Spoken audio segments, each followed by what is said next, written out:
एक पंजाब की एक बड़ी सुंदर सी एक बहुत विश्वासपूर्ण एक फिल्म हमें आशीष जी ने थोड़ा सा उसका टेलर एक गीत सुनाया था। बीबी रजनी, रजनी बीबी है कि बीबी रजनी, बेबी रजनी। उसमें उस बेटी का हमने जो बीबी रजनी का जो जीवन लेख देखा, उसमें उसके घर के लोगों ने भी उसका विवाह एक ऐसे व्यक्ति से करा दिया था जिसके शरीर में ढेर रोग था, पर उसका विश्वास वाहेगुरु जी पर था तो वो रोग भी उसका एक दिन समाप्त हो।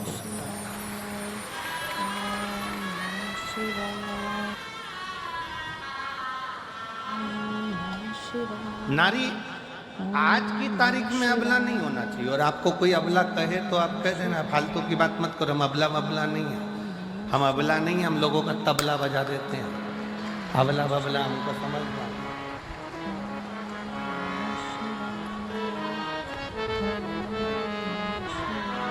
और पंजाब की बेटियों को देखकर आज पूरे भारत की बेटियों के लिए मैं माननीय राष्ट्रपति जी से भी और माननीय प्रधानमंत्री जी से भी और सारे पूरे प्रदेशों के मुख्यमंत्रियों से भी निवेदन करूंगा, जैसे पंजाब की बेटियां अपनी कमर में एक कटार, हाथ में कड़ा रखती हैं, वैसे भारत की प्रत्येक बेटी के कमर में कटार होना जरूरी है।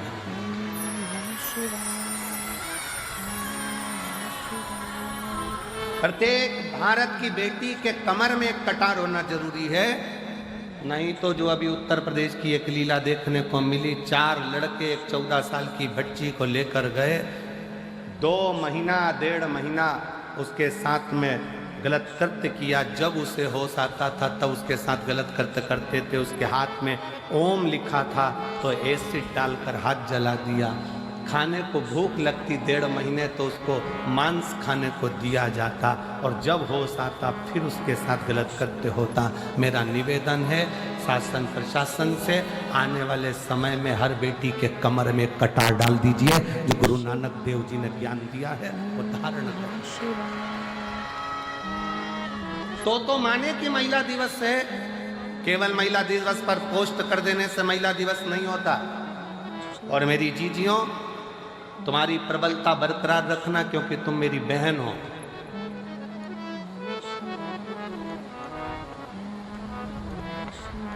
दुनिया के लोग कहते हैं नारी अबला होती, हम कहते हैं अबला अबला नहीं होती। शादी के समय पर बारात लेकर 100 लोग आते हैं, और कितनी बड़ी शेरनी होगी अकेली डोली में बैठ कर जाती है, किसी के माई के लाल में दम हो तो मिल ले। वो तो सुआए थे, ये तो अकेली गई है। ले आधी कमरिया पे साड़ी आई, भाई अंटी की बारी क्या करना। और लोग कहे कि अबला अबला अबला अपन को नहीं बनना, अपन जीजा भाई हैं, अपन झांसी की रानी, अपन माहिल्या भाई हैं।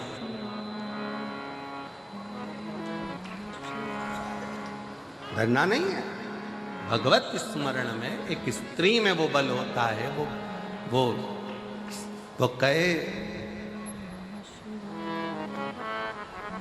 एक गुलदस्ते को सजाने के लिए 1000 फूल की जरूरत होती है, एक समुद्र को भरने के लिए 1000 बूंद की जरूरत होती है, और अपने घर को स्वर्ग बनाने के लिए एक स्त्री की जरूरत होती है, वो नारी।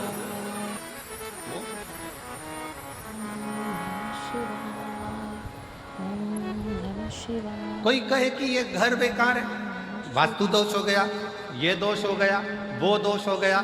सारे दोष हमने घर में देखे, सारे दोष हमने दुकान में देखे, सारे दोष हमने फैक्ट्री में देखे, सारे दोष हमने गाड़ी में देखे। अपना कोई दोष नहीं है क्या संसार में?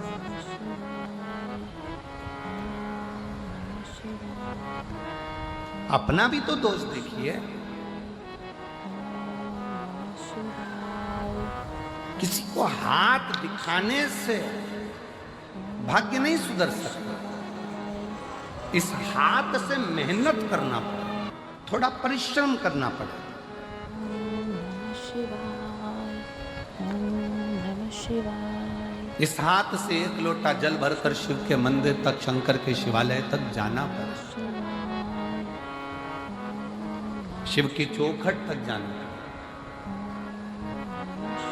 तब कहीं आपकी मेहनत, परिश्रम, रंग, समय, सांप और संपत्ति, ये तीन कब आते हैं कब जाते हैं पता नहीं पड़ता। सांप दिखेगा और गायब हो जाएगा, कब आएगा कब जाएगा मालूम नहीं पड़ेगा। संपत्ति, धन आज है कल नहीं, किसको मालूम।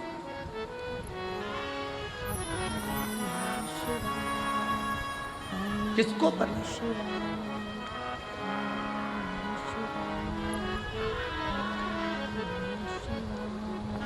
भारत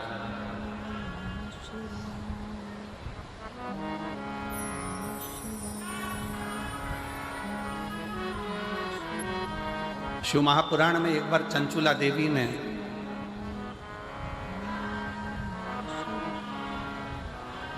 शिव पुराण की कथा सुनते सुनते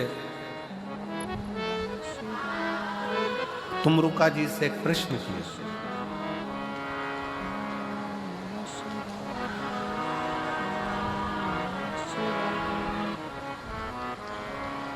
तुमरुका जी से एक प्रश्न,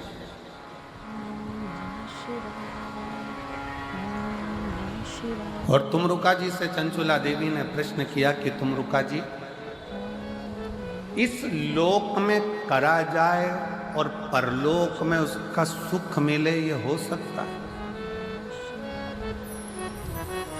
लोक परलोक दोनों समान है, कैसे समान? तुमरुका जी ने कहा क्यों नहीं हो सकता? हम यहां करें और वहां भरे, क्यों नहीं हो सकता?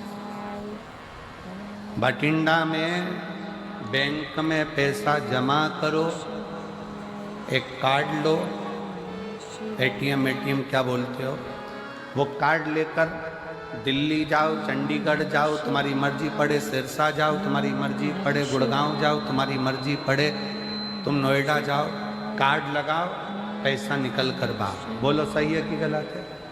अरे जम के तो बोलो सही है।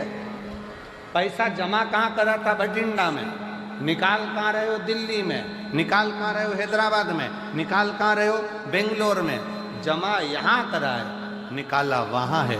उसी तरह शिव महापुराण की कथा कहती है, अपने जीवन में मानव का जो शरीर है ये पुण्य को जमा करने के लिए है और निकालने के लिए फिर अगली जो योनियां है उसमें हम निकाल 83,99,999 योनियां काटने के बाद ये 84 लाखवें नंबर की जो योनि है, ये मानव की शरीर, ये 84 लाखवें नंबर का। ये क्यों मिला? व्यर्थ कमाने के लिए नहीं। अपना कर्म करो, परिवार, कुटुंब, नाते, रिश्ते। कोई तुमसे कह दे तुम संत बन जाओ, बिल्कुल मत बनना। मना कर देना, सीवर वाला महाराज मना करा, हमारा भाई बोल कर गया था, हमारा, बिल्कुल बोल देना। और जितने जीजा बैठे हैं, अगर ये मन में सोचे कि हमें संत बनना है तो कह देना कि हमारा साला बोल कर गया था बठिंडा में आकर। तो सीवर वाला महाराज आया था ना, हमारी पत्नी का भाई है और हमारा साला बोल कर गया है। संत नहीं बनना, साधु नहीं बनना, सन्यासी नहीं बनना, तपस्वी नहीं बनना, बाबा जोगी नहीं बनना, हमें तो अच्छा गृहस्थी बनना है। हम अपने घर में जितने लोगों के साथ रह रहे हैं उनके साथ स्माइल देकर रहते रहें और उनका भरण पोषण करते हुए अपनी जिंदगी मंजिल तक पहुंच जाएंगे। सबसे बड़ा आश्रम होता है गृहस्था आश्रम। घर में रहकर भजन करना कठिन है, बहुत कठिन।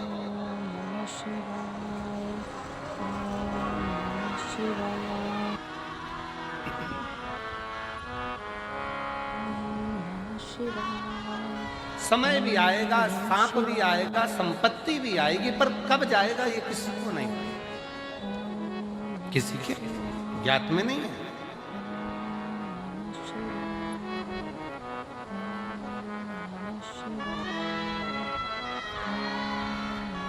क्या इस लोक में किया गया परलोक में प्राप्त हो सकता है? क्यों नहीं?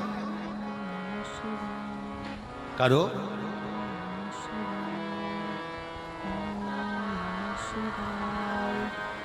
नाम शिव का जो दिल से लिया करते हैं, उन्हीं भक्तों को भोले प्यार किया करते हैं। नाम शिव का जो दिल से लिया करते हैं, उन्हीं भक्तों को भोले प्यार किया करते हैं। आप हृदय से, भाव से, दिल से शिव नाम ले रहे हो, कहीं पर भी बैठकर, किसी भी जगह पर बैठकर कैसे भी शंकर को भज रहे हो, शिव मिलेगा, दुख कटेगा। एक पत्र अच्छा है।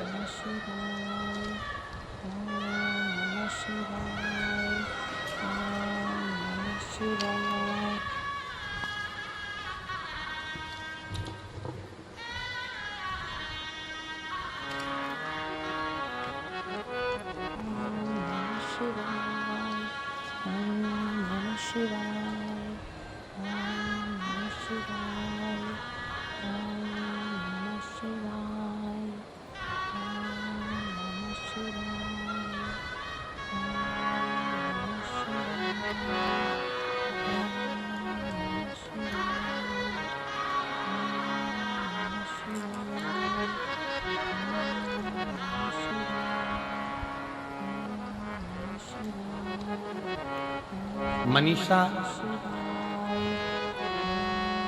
मेरा मोबाइल नंबर ये है। मेरे पति भटिंडा में आर्मी में कार्यरत है। भटिंडा आर्मी में मेरे पति कार्यरत हैं। आप ही हैं? आ जाओ, एक बेलपत्र ले जाना। मैं मनीषा हूँ।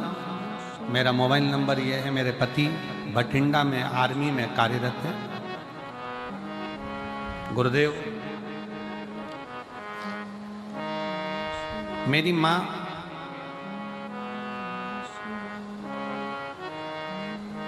की तबीयत ज़्यादा खराब हो गई।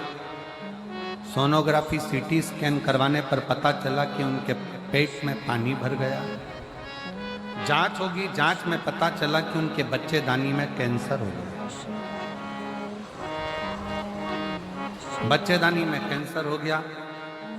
डॉक्टर ने कहा केवल लास्ट स्टेज का कैंसर है और 5% चांस है कि ये जीवित रहे। 5% से ज्यादा चांस इसके नहीं।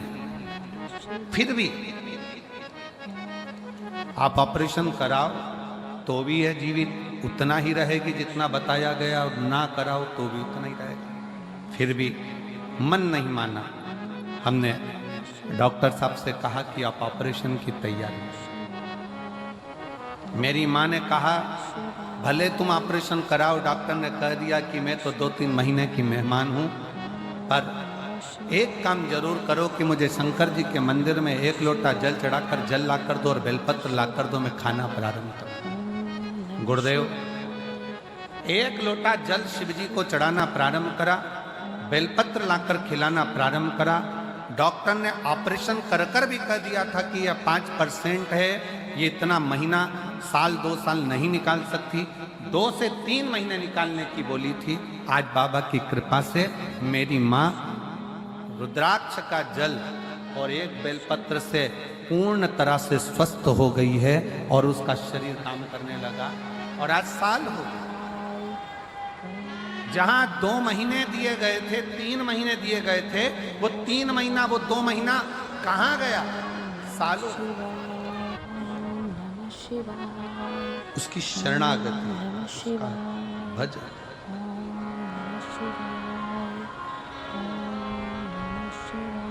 और मेरे भोले तेरा सहारा है, मेरे भोले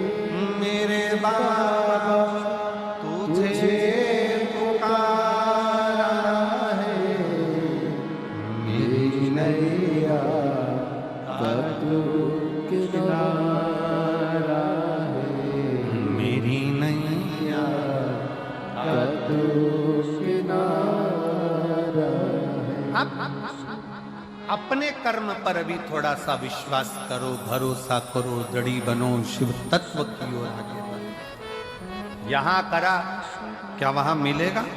चंचुला देवी का प्रश्न है, तुम रुका जी से, हमने यहां किया, क्या वहां मिलेगा? क्यों नहीं?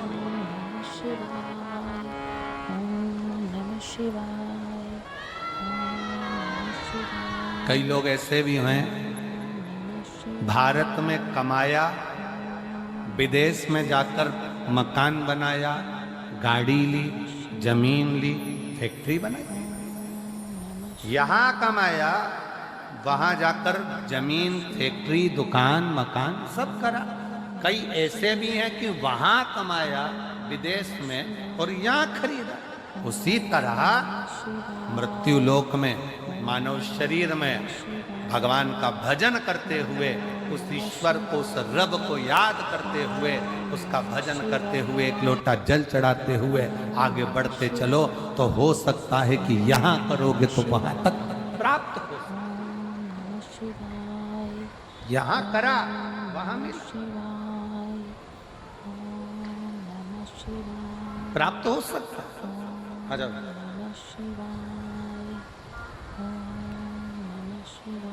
कुछ अच्छा करते चले।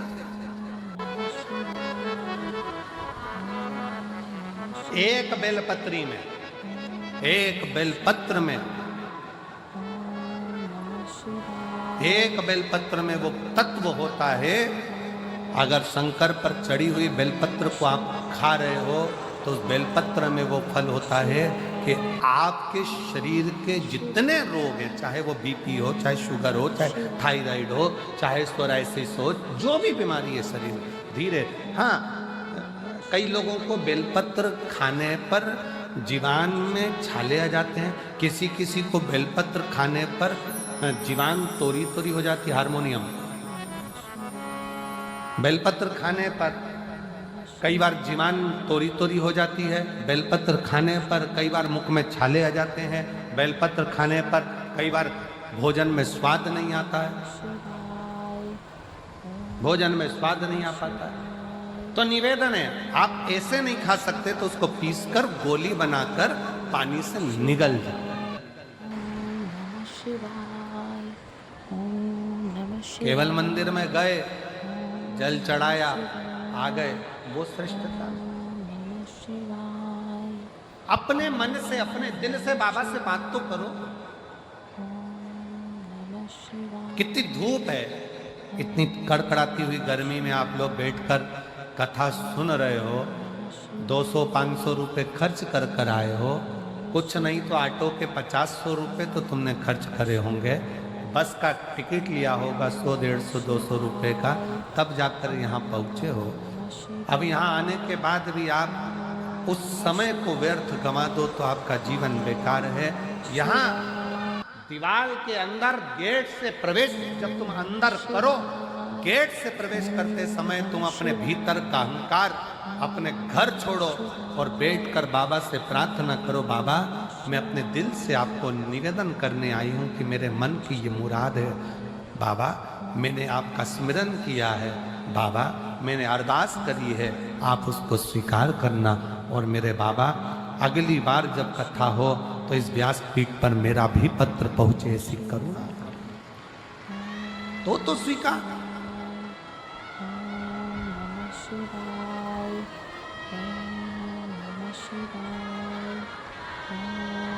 शिव पर करा भरोसा, टूटता नहीं।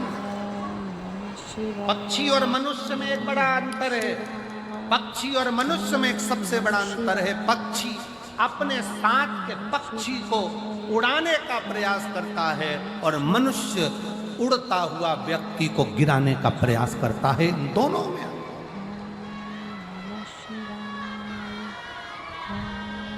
पक्षी और मनुष्य में बड़ा अंतर है।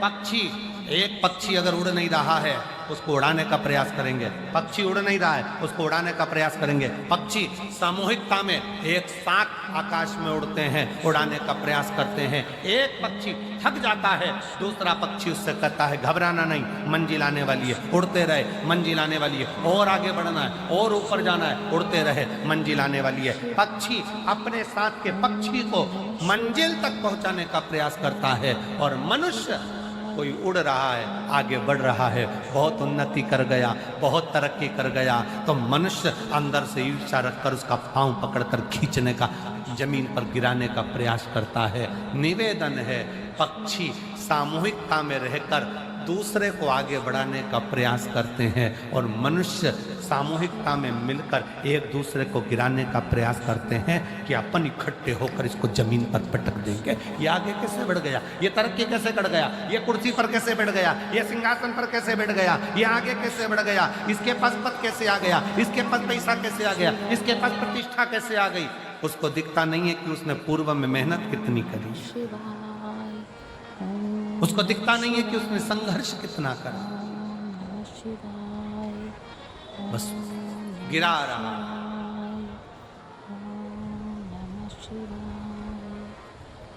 मेरा निवेदन इस व्यासपीठ के माध्यम से आप सबसे करूं, किसी के मरने के बाद कंधा दो मत दो, तुम्हारी मर्जी, पर उसके मरने से पहले अपने कंधे का सहारा उसको जरूर दे देना, जिससे वो जीते जी आगे बढ़े। प्रार्थना करना चाहिए।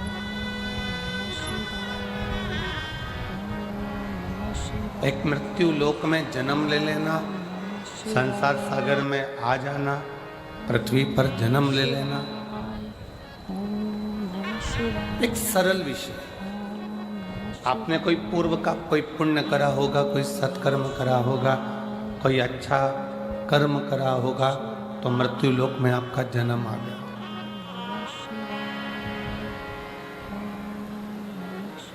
कोई पूर्व का कोई पुण्य करा होगा तो मृत्यु लोक में आपने जन्म ले लिया। और यदि मृत्यु लोक में जन्म मिल भी गया और आप शरीर से पूर्ण हैं, जो भगवान ने आपको नेत्र दिए हैं, श्रवण दिए हैं, वाणी दी है, हाथ दिए हैं, पांव दिए हैं, सारी इंद्रियां जो भगवान ने प्रदान करी है, शरीर का जो अंग प्रदान करा है, यदि वो प्राप्त अच्छे से हुआ है और उसको प्राप्त करने के बाद यदि आप भगवान की अविरल भक्ति में डूबे हुए हो, किसी संत, किसी सद्गुरु, किसी भक्ति के अंतर्गत अगर आप प्रवेश करे हुए हो, तो समझ लेना कि मानव जीवन में सबसे अच्छा कर्म आपने कोई करा होगा, जो सनातन धर्म की ओर, भगवत भजन की ओर और अविरल भक्ति की ओर।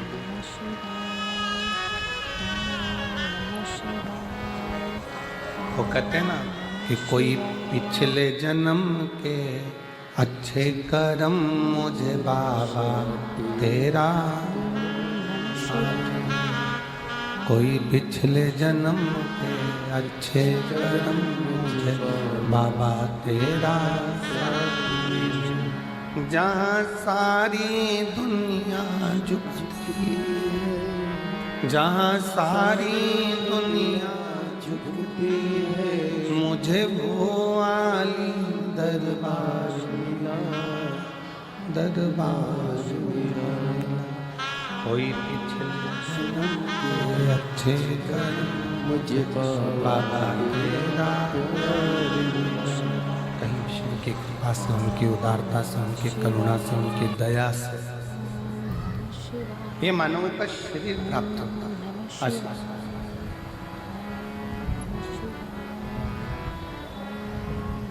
पूर्व का कोई पुण्य होगा, कोई अच्छा कर्म होगा, कोई पूर्व का कोई सत्कर्म होगा, जो ये मानव का शरीर हमको मिला, आपको मिला। और यदि मानव का शरीर आपको और हमको मिला है,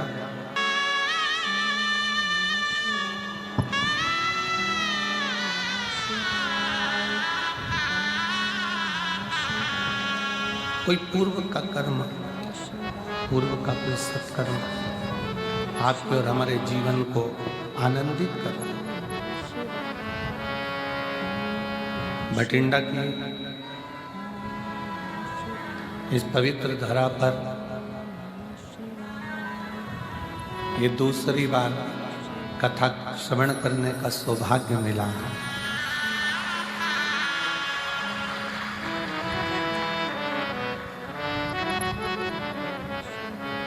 और बड़े सौभाग्यशाली हैं आप और हम सभी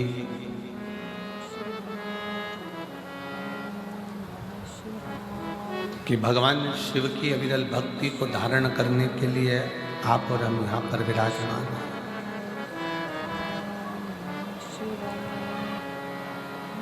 बस एक ही निवेदन है कि दिल से, हृदय से जितनी देर कथा में बैठो, जितनी देर सत्संग में बैठो, जितनी देर भगवान की विरल भक्ति को धारण करने के लिए बैठो, उतनी देर अपना दिल भगवान की इस पवित्र कथा की ओर लगा कर। इंद्रियां थोड़ी चंचल है और इंद्रियों की चंचलता के कारण भगवान की भक्ति नहीं हो पाती।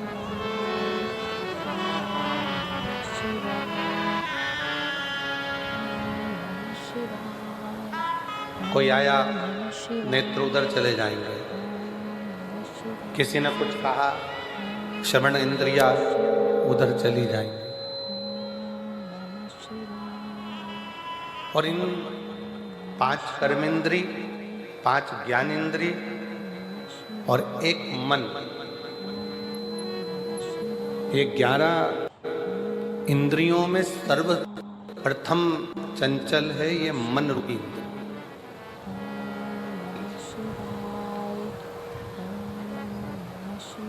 जब भगवान की कथा को श्रवण करने के लिए बैठोगे, धारण करने के लिए बैठोगे, तो ये मन रूपी इंद्री सबसे पहले डोले, मन विचलित होगा, भटकेगा। तब शिव कथा कहती है कि इस मन को केंद्रित कर कर शिव तक लेकर आना पड़ेगा।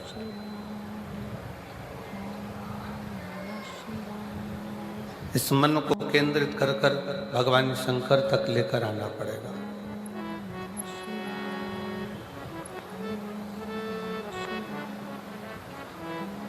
और जितना सहजता के साथ में, सरलता के साथ में और नम्रता के साथ में आप इस कथा के रस तत्व को ग्रहण करोगे। जैसे एक बहुत बड़ी बात संत कहते हैं कि जंगल में आग लगी है,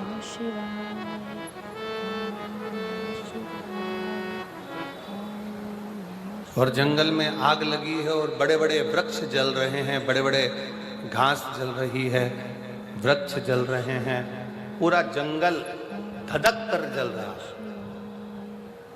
पर जंगल में आग लगने पर वृक्ष जल रहे हैं, घास जल रही है, पर पूरा जंगल जलने के बाद जब देखा गया तो उसमें जो छोटी छोटी दुर्वा थी, छोटी छोटी जो घास थी, छोटी छोटी दूब थी, वो दुर्वा नहीं जली, वो बच गई।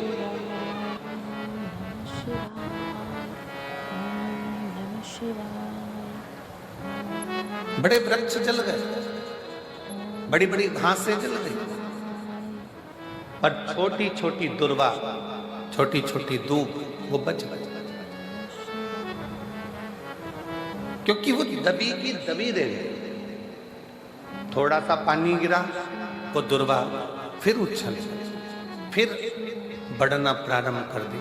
शिव महापुराण की कथा कहती है कि भगवान की कथा में, गुरु की शरण में, परमात्मा की शरण में, ईश्वर की शरण में, संत की शरण में, परमात्मा की कथा में जब भी पहुंचो, उस समय पर बड़े बनकर नहीं, छोटे बनकर जाओगे तो गुरु और संत और शिव की कृपा की दृष्टि से फिर बढ़ते चले जाओगे।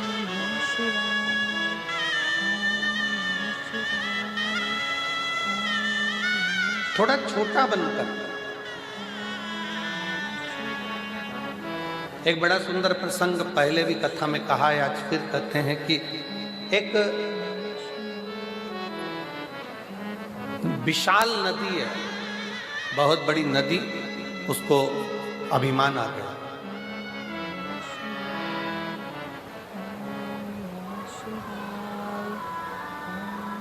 और बहुत बड़ी नदी को जब अभिमान आया, बहुत बड़ी नदी को जब अहंकार आया, अभिमान आया, तो उस नदी ने समुद्र से कहा, समुद्र मैं दुनिया की सबसे बड़ी नदी हूं और बड़ी विशाल हूं। अगर तुझको मुझसे कुछ चाहिए तो बोल, मैं दुनिया की सबसे विशाल नदी हूं, सबसे बड़ी नदी हूं। समुद्र, तुझे कुछ चाहिए हो तो मुझसे बोल। अगर तुझे कुछ चाहिए तो मुझसे बोल, मैं तुझे दे सकता। समुद्र ने हंसकर कहा, नदी मेरे पास में तो माणिक है, मोती है, सोना है, चांदी है, हीरा है, पन्ना है, रतन है, माणिक, औषधि सब मुझ में। देवता भी मेरा मंथन कर कर इसमें से माणिक, औषधि, रतन सब निकाल लेते हैं, मुझे कुछ भी नहीं चाहिए।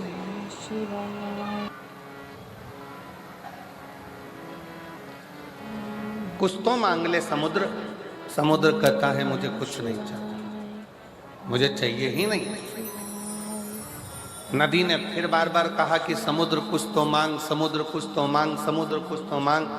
समुद्र ने कहा, नदी अगर कुछ देना चाहती है तो मुझे हरी हरी दूबा, हरी दूब, दुर्वा जानते हो ना सब लोग, हरी घास, हरी दुर्वा मुझे ला कर दे।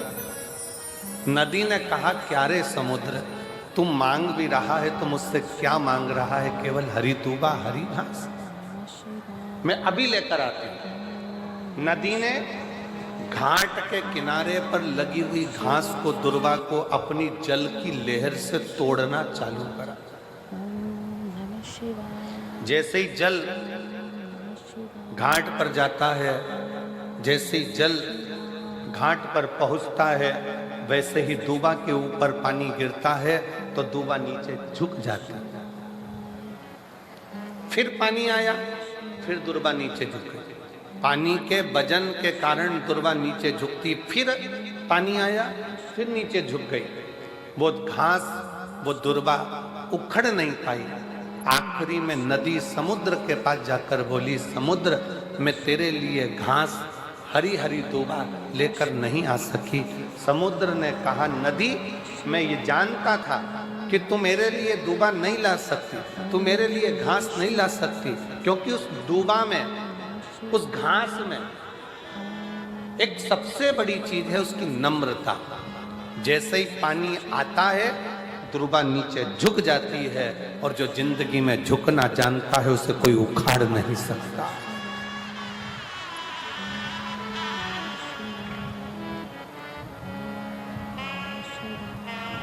जो झुकना जानता है उसे कोई उखाड़ नहीं सकता। जो अपने रब के आगे, अपने इष्ट के आगे, अपने ईश्वर के आगे, ओमकार के आगे, परमात्मा के आगे, शिव के आगे जो एक बार झुकना सीख गया, फिर दुनिया की किसी की सामर्थ्यता नहीं है कि वो उसे उखाड़ कर फेंक दे, क्योंकि उसकी नम्रता, उसकी नम्र, उसकी प्रबलता। आपने अगर जीवन में परमात्मा के आगे झुकना सीखा है, शिव महापुराण की कथा कहती है, जगत में कहीं मत झुको पर उस सतगुरु के आगे,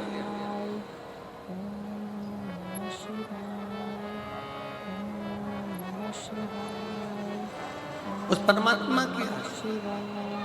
आप दुनिया में कहीं मत झुको पर उस सतगुरु के आगे, उस परमात्मा के आगे, उस इष्ट के आगे, उस ईश्वर के आगे, शिव के आगे, घर के बड़ों के आगे, घर के बुजुर्गों के आगे जिसने झुकना सीख लिया, फिर दुनिया की कोई सामर्थ्यता नहीं कि तुम्हें उखाड़ कर कहीं फेंक दे या तुम्हें कहीं खड्डे में गिरा।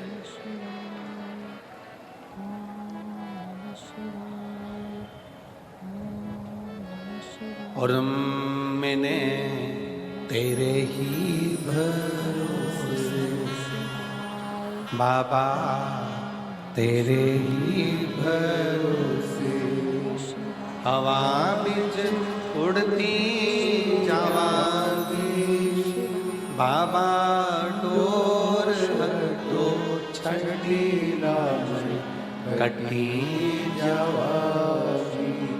बोले मैं तेरी बदन शंभू, मैं तेरी बदन हवा बिच उड़ती जावांगी बाबा, डोर हटो छड़ी में कटी जावांगी। किसकी सामर्थ्यता?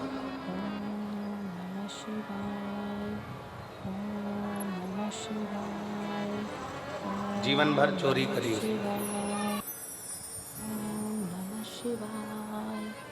घर में पत्नी थी, बच्चे थे, पत्नी और बच्चों का भरण पोषण करने की जवाबदारी भी उस परमात्मा की। कितना सुंदर शिव पुराण में एक बात आती है कि एक बार माता पार्वती जी ने शिव जी से पूछ लिया था, क्या घर में बहुत गरीब कोई व्यक्ति है, बहुत गरीबड़ा है, उसके पास में कुछ भी नहीं, अपने बच्चों का पालन कर रहा है, अपने परिवार को पाल रहा है, अपने परिवार को लेके चल रहा है, और उस गरीबड़े व्यक्ति के पास में कुछ भी नहीं है। और मान लो उसके घर में कहीं से 8-10 मेहमान आ जाए, कोई अतिथि आ गए 10, कोई मेहमान आ गए, तो प्रभु उसके पास खाने की व्यवस्था नहीं है, रहने की व्यवस्था नहीं है, उसके पास कुछ पाने की व्यवस्था नहीं है, तो उसकी व्यवस्था कौन करेगा? शंकर भगवान माता पार्वती जी से कहते हैं, पार्वती एक बात अपनी बुद्धि में बिठा कर रखना, किसी के घर में अगर कोई बच्चा जन्म लेता है तो उसके जन्म के पहले माँ के स्तनों में दूध दे दिया जाता है, किसी के आने से पहले उसकी व्यवस्था कर दी जाती है।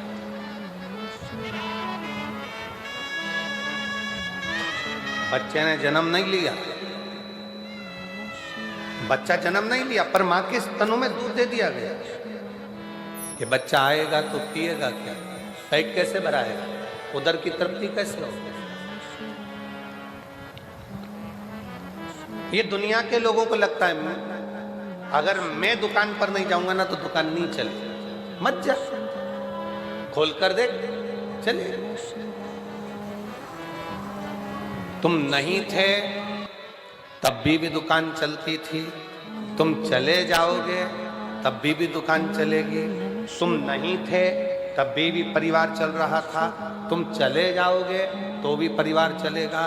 तो अहंकार की जिंदगी से दूर हटकर ये सोचो कि हमारी दुकान चलाने वाला भी वो रब है और हमारे घर को, परिवार को चलाने वाला भी वो शिव है, कोई दूसरा नहीं चला रहा।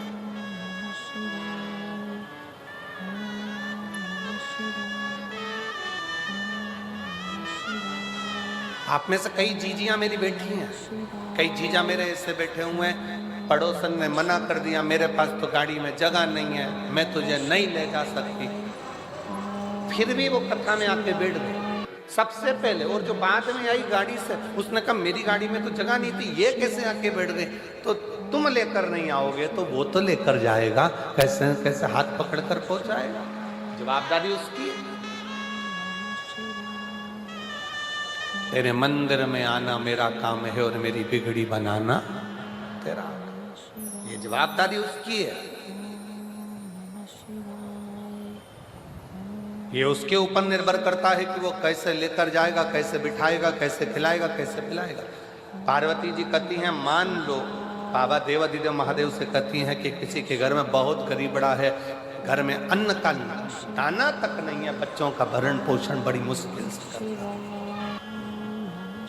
अपने परिवार को बड़ी मुश्किल से संभाल रहा है और उसके घर में आ गए 10-11 मेहमान।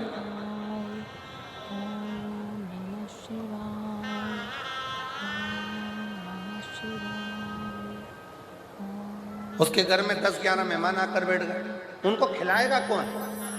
शिव जी कहते हैं पार्वती, पहले बात तो याद रख,